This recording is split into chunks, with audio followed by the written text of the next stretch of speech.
Welcome to another edition of the Raise Your Bars podcast. I'm Al Rattan. And I'm Chris Baker. And today we're diving into a leadership philosophy that's transforming how we think about managing people organizations. We're talking about the shift from what we might call command and control leadership to something much more powerful, which is trust and inspire leadership. Yeah, and this isn't just some feel-good management theory. We're looking at 5 core beliefs that can fundamentally change how you lead, whether you're managing a team of 3 or 3,000. So grab a cup of coffee, sit back, enjoy, and let's explore what really means to unleash human potential in the workplace. So let's start with belief number 1, that people have greatness inside them. Now, this may sound obvious, but think about how most organizations actually operate. We hire smart, capable people, then immediately start creating systems to control every aspect of what they do. It's like we trust them enough to hire them, but not enough to let them think. Yeah, I've seen this so many times, Chris, and you probably have too. And honestly, I probably acted that way in my earlier career as a leader. Now, a company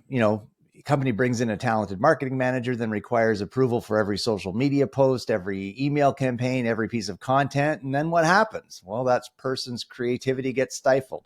Their expertise becomes irrelevant and they start operating at maybe 30% of their capacity. So what does it look like to actually believe that people have greatness inside of them? Well, it starts with hiring the right people, then getting out of their way. It means setting clear outcomes and expectations, but letting people figure out the how. Yeah, I think of companies like Netflix, which famously has very few processes, but very high standards.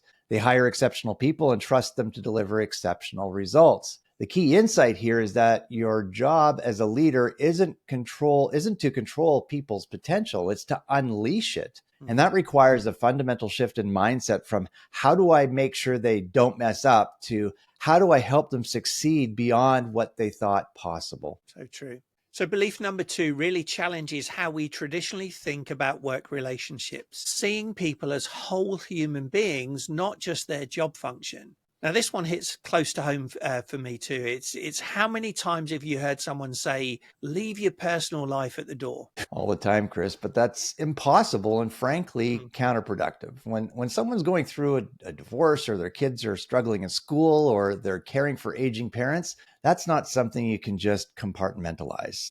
And here's what's interesting. When leaders acknowledge and work with people's whole lives, performance actually improves.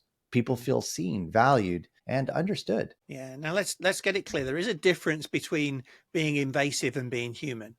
You're not trying to solve everyone's personal problems, but you're recognizing that your team members have full complex lives, as you do. I think about flexible work arrangements as one example. Instead of requiring everyone to be in the office from 9 to 5, you recognize that maybe Sarah does her best work early in the morning, or that Tom needs to leave at 3 p.m. to pick up his kids. Well, Chris, it's really about results, not appearances. When you focus on what people accomplish rather than when and where they do it, you're treating them as a whole capable human being. And this connects to inspiration versus motivation. Motivation is external, carrots and sticks. Inspiration comes from within. When people feel genuinely seen and valued, they're inspired to bring their best selves to work. Yeah. So let's look at belief number 3. That is that there is enough for everyone. This is about moving from a scarcity mindset to an abundance mindset in leadership. And this one's huge. So much of traditional corporate culture is built on the idea that if someone else succeeds, it somehow diminishes your success. Think about performance reviews where you're forced to rank people, or budgets where departments fight over limited resources like gladiators in an arena. But if we approached it differently, what if we believed that when anyone on the team succeeds, everyone benefits? Yeah, and I've seen this play out in sales teams. In scarcity-minded organizations, salespeople will hoard leads and guard their techniques. Whereas in abundance-minded teams, top performers share what's working because they know a rising tide lifts all boats. And it changes how you handle recognition and credit. Instead of taking credit for your team's success, you're actively looking for ways to shine the spotlight on others. Yeah, there's also the abundance of human potential we talked about earlier. When you believe there's unlimited capacity for growth and development in your people, you invest differently. You're not trying to squeeze maximum output from limited resources. You're cultivating unlimited potential. And this mindset shift is particularly important for caring versus competing. In a scarcity mindset, caring feels risky. If I spend time developing my team, they might get promoted above me or leave for better opportunities. Yeah. In an abundance mindset, however, developing others is how you develop yourself. The best leaders I know are the ones who've created other leaders.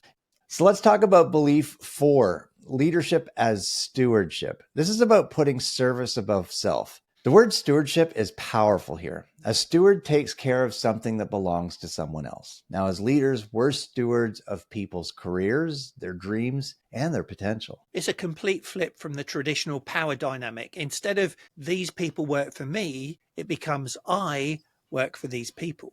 I think about servant leadership, but this goes even deeper. It's recognizing that your role exists to serve the success of others, not the other way around. And that's so good. And this shows up in our daily decisions. Do we take the credit or do we give it? Do we shield our team from organizational politics or pass that stress down?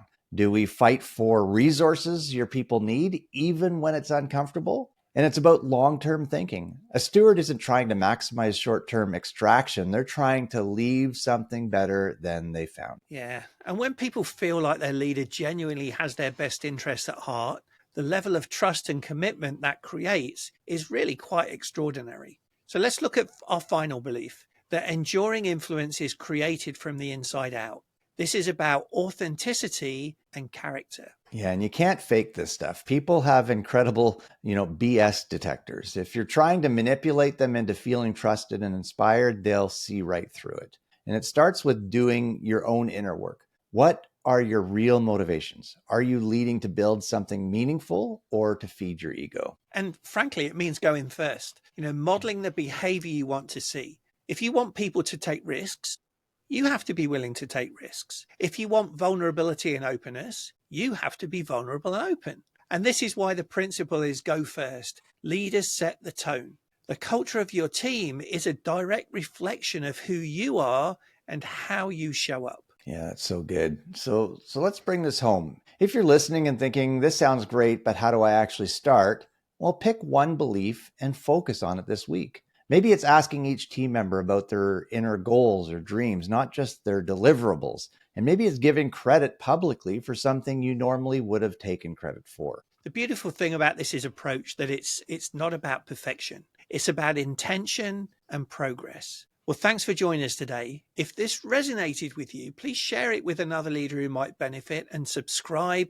Maybe put your comments below. And remember, the people you lead have greatness inside them. Your job is to help them find it. Absolutely. And if you are a business leader looking to improve your culture in your organization, or if you're a business owner and you're looking to improve your bottom line profit, then you need to reach out to Chris and I. We can help you with those. Thanks and have a great day. We'll see you next time.